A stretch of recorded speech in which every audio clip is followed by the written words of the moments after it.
This is the closest my pussy has ever been to Idris Elba. I mean, I just had sex 3 times with a human being that's the closest thing to resembling sweet, sweet, sweaty-ass Idris. To make matters worse, his name is Jean-Yves. What the fuck am I supposed to do with that? I know exactly what to do.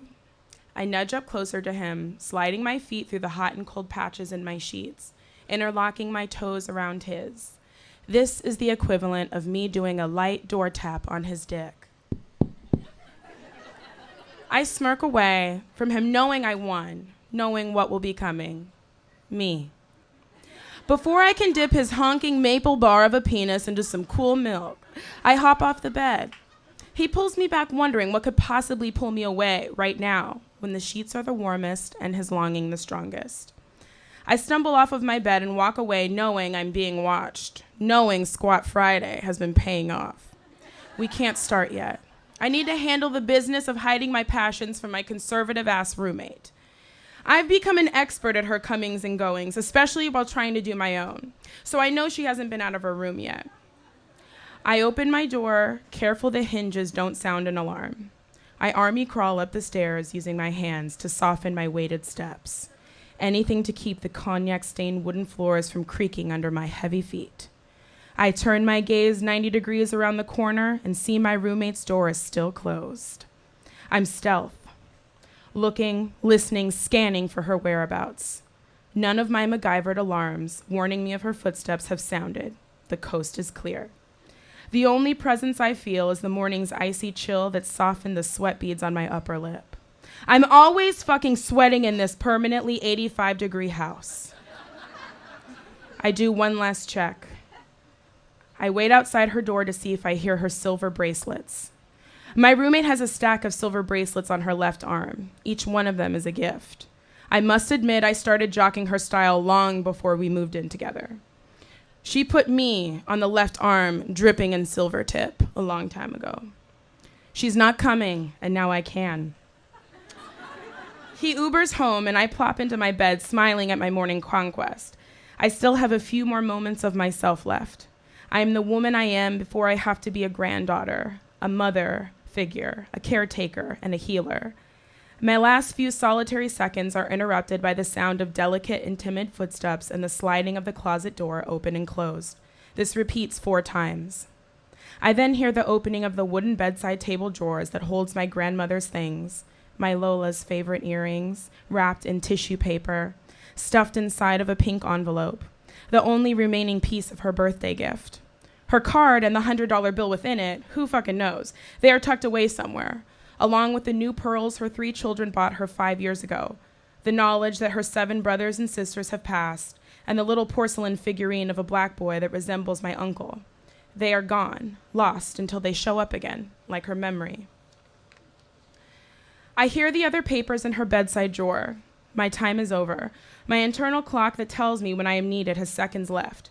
I know my grandma is gathering evidence to understand where she is, what city she is in, and if she's in a hotel. It's early enough in the day that I still care for her suffering and confusion, and it's time to start the day.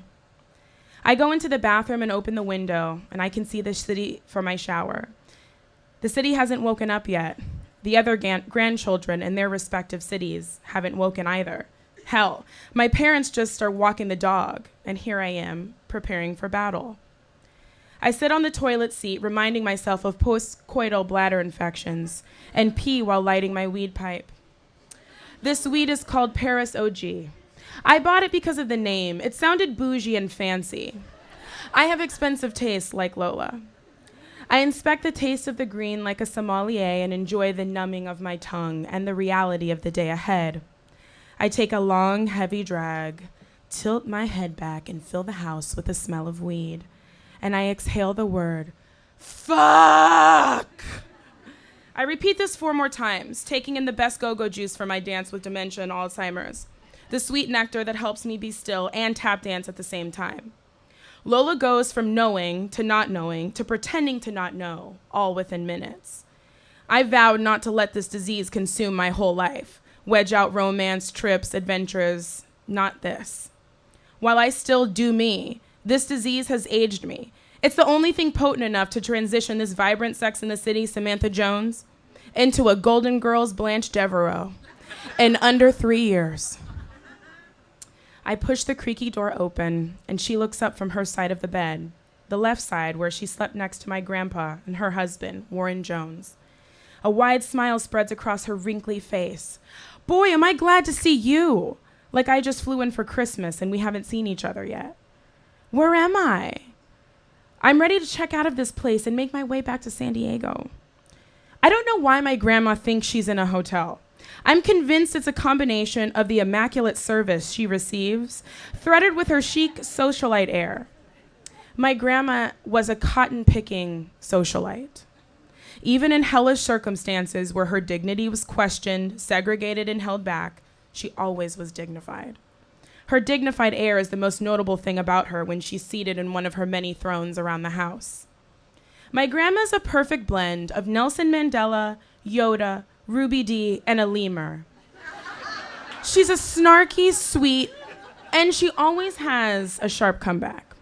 When my grandma hits you with that lemur's eye, you know to duck and cover and prepare yourself for the insult that is coming to slice your self-esteem in half. She can snatch your life with one sentence and a smile. I call my grandmother by many names. Grammy, our collective nickname of Nono, Lola, Lolita Bobita Queen, and when she irritates me, Felicia. Bobita, I repeat her question back after holding my arms up and showing her the bounty of her room. Where are we? Tell me where we are. Well, I see my little rascals over there, pointing over to the photo of my brothers as babies. I say, yes, we're in your house. This is my house. Yes, this is your house. I have an idea. How about you brush your teeth and I get you a cup of coffee and paper? I can sway my grandmother to do anything. Take her meds, take a bath, wake up by baiting her with her favorite liquids. Coffee, Tanqueray gin, vanilla Ensure, and Chardonnay. I see the calm settle on her face. That sounds great. Where is the bathroom here? Down the hall, on the left. I pull the toothbrush out of the drawer, shake the remains from whatever nasty shit is still in there. Bits of food fall out of the brush, and I try not to fucking die. I put the toothpaste on her brush and shout that it's there. Huh? She says. I take a deep breath, preparing my lungs for the shouting that will take place today. It's on the sink! We are 10 feet away from each other. I place her coffee on her tray along with her glasses and the morning paper. I am to arrange her medications in the order she will receive them. The hardest ones first. Coffee can be served second. Pills can come after 15 minutes and her first cup of coffee. I hit Nat King Cole's greatest hits, luring Lola into the living room, as he is her personal Idris Elba. She plops into her chair like someone returning home from a long day at work. She's exhausted from the walk, and we are just getting started. I push the coffee towards her. She looks at me slyly and salutes. Thank you, ma'am, she says. I bow and salute. You got it, boss. I announce, breakfast will be ready in 30 minutes. And she says, I'm not accustomed to eating breakfast. This heifer says this every fucking morning before she clears her plate. But my grandma has some weird eating issues. It's a blend of a socialite's vanity mixed with a disgust over fatness and with some weird, odd leftover shit from the Great Depression. You have to give her food in neat little piles. The presentation is everything, and if the plate is ugly, it gets sent back, and you lost your one chance to feed the human under your care. Her food is always plated nicely and served first. You have to invite her to do anything like a polite, formal Southern waiter. Grandma, please join me in the kitchen for some dinner. No wonder she's convinced this is the fucking Four Seasons. While she reads her paper, I go into her room and lay out her chic uniform, a crisp white blouse with a collar pre-popped and ironed jeans, black leather belt, silver earrings, thick socks, and sneakers. I make the bed and immediately look under it. On all fours, I pull the clothes and knickknacks tucked into the corners. She hides everything under here. Her wallet, my package containing my $3,000 watch awarded to me. Yeah, everything is under the fucking bed. Here are yesterday's jeans rolled into a burrito, and there hidden in the front pocket are my grandma's panties. I sniff them to make sure they're dirty, because you never fucking know, okay? I then remind myself that I'm smelling my grandma's panties, and they are dirty. I make sure all of her medication has been taken, not hidden or wrapped in tissues in the cabinet down the hall, but they have been ingested. I leave her to dress and handle her business. My maternal instinctual clock sounds at the exact moment she needs to put her shoes on. I enjoy helping Lolita with her shoes. It's one of the things she willingly lets me help her with. We both surrender as best we can into our new roles. I tie her shoes and she lets me. The baby tells the elder what to do. I rub lotion on her ashy legs, and capable of rest, affection, or sentiment, she quickly says, "That'll do. I'm trying to get some sunshine." The relentless questions that fill our long and often excruciating evenings drip out slowly before they flood our evening with sundowners. Say, where is Warren Jones? He is deceased. I answer this sentence upwards of 40 times a day. Sometimes when the questions don't stop, I'm able to kneel before her and say, I know you miss him, Grandma. I know this is not easy. You are doing this. I gas her up, and she shares how she is trying hard to show up. Her favorite thing is to observe and critique the day's comings and goings seated from her thrones. She watches our neighbors, the cars on the street, and our movements with an intense dedication. I'm telling you now that the CIA doesn't have dick on a grandma with a window. She gets to critique the neighborhood and enjoy her most favorite thing second to gin, sunshine. She sits on the porch for hours, chasing the sun and rereading the morning paper, last month's Architectural Digest, and any article that mentions Michelle Obama. The sunshine is Lolita's favorite, but it also makes her sleepy. Her nap gives me about 90 minutes. To eat, nap, shower, fuck, smoke, cry, tremble on the bathroom floor, gag on the truth, resentment, shock, and gratitude of my being here. If I'm fast, I'll even catch an episode of Curb Your Enthusiasm, too. I check on my grandma when she's asleep, much like an obsessive mother on the lookout for SIDS. I check to make sure she's still breathing. Alas, I'm relieved when I see her chest rise, but disappointed that it's not over. The disease, her having to miss my grandfather so deeply, from trying to save my mother from this excruciating reality and the resentment of actually doing it so she won't have to. Over the ugly truth that my family isn't perfectly good and clean and always gracious or always well-dressed. Over coming face to face with my own mortality every damn day. Over smuggling men in and out of my basement like refugees. Over having to choose between my social life, my career, or my unplanned baby. My grown baby. It's exhausting running a single-parent home, especially when my family's appreciation is misplaced. They thank me for being a sweet granddaughter versus the leader who cracked the code on Lola's care, the woman who went where no one dared go. I am expected to respect their decisions as her legal guardians while they undermine me as the leader of her care. Everyone is so eager to remind me of this sacred time I have with her. It's just so special. After 3 years of convincing Lola Jones that we are in fact in her house, the novelty of special has worn off. One painful evening, my grandmother kept insisting I sleep in bed with her, and after 5 nights of drowning in a pool of sweat from sleeping under her heated blanket in this fucking sauna, I just could not imagine a 6th. But this time I could tell she was genuinely scared and wanted me to stay. "You must stay with me," she shouted. "Leave me alone. I can't fucking take this."